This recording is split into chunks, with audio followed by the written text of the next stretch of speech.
Hi kindergarten friends, how are you? I'm here at the school and I'm sitting outside to read a story to you today. Can you see the playground in the background? That's the playground at our school. And for these last few weeks of school, I want to focus on doing some things outdoors. There's so many lovely things that you can do outdoors and have fun and do some learning with some things out in nature. So I have a story to share with you. It's called If You Find a Rock. So I've got a bunch of rocks here, and you can do so many different things with rocks. You can wish with a rock, you can skip a rock on water, you can stand on a rock, you can kick a rock, you can paint rocks, so many different things you can do. So let's read the book, If You Find a Rock, to find some ideas of other things you can do with rocks. There's a rock in his hand. If you find a rock that's nice and flat, rounded rock, that sits just right in the crook of your finger, then you have found a skipping rock. You toss it out in the water just so and see it trip across the surface, making a chain of spreading rings. That's a skipping rock.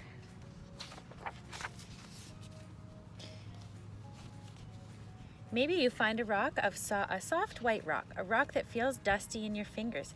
Then you have a chalk rock, and you use it to make pictures on the pavement. Have you ever found a white rock? If you find a white rock, like this one, and you use it, it writes like chalk.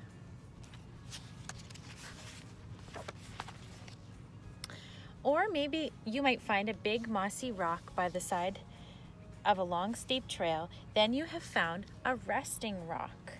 As you sit down, you feel the cool moss squish beneath you. Then again, you might find a rock with a stripe running all the way around it. Trace the line with your finger. It must circle all the way. You have found a wishing rock, and you whisper what you want before you throw it. See that wishing rock? If you find a rock, a big rock, by the edge of the water, then you have found a splashing rock. When it hits the surface, the water jumps out of the way, raining back down on your outstretched hands. The bigger the rock, the wetter you get. Have you ever thrown a big rock into the water so it splashes on you? Maybe you find a pile of small rounded pebbles. Then you have found sifting rocks. You can scoop up a handful and let them slide slowly through your fingers. Just like that, sifting. So that would be little rocks like this one.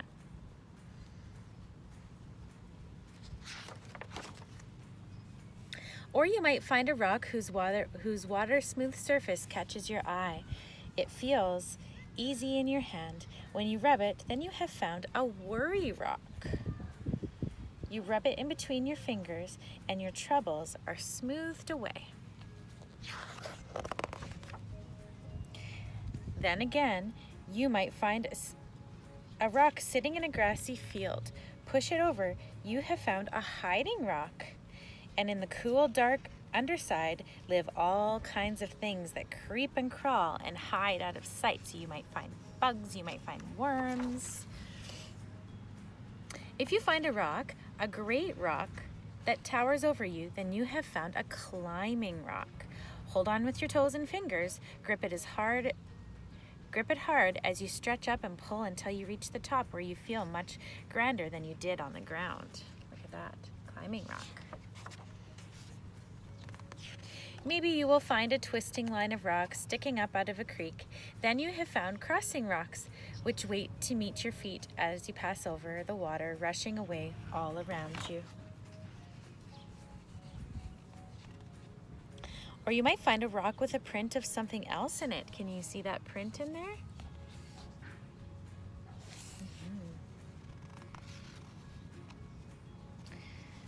A leaf or a shell. Then you have found a fossil rock, and you feel the shape of something that lived long ago when the rock was just young. Then again, you can find a small rounded rock right in front of you of your toe as you go down the sidewalk.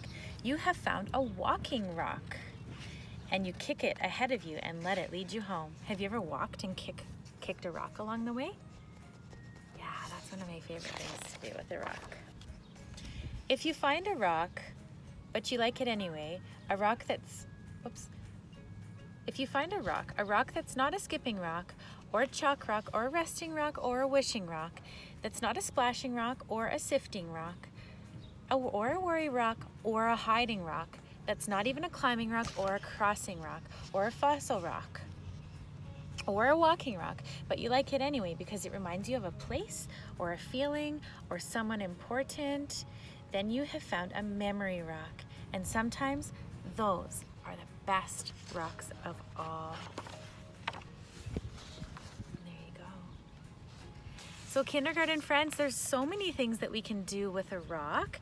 You can even just make a rock collection. And a nice way to do a rock collection is if you have maybe a little container to keep them in, or maybe you have a basket on your bike when you go for a bike ride, you put some rocks in there. Maybe you have an egg carton that you want to separate your rocks. There's lots of different ways that you can do it. Thank you for joining me for our story today. Take care. Bye.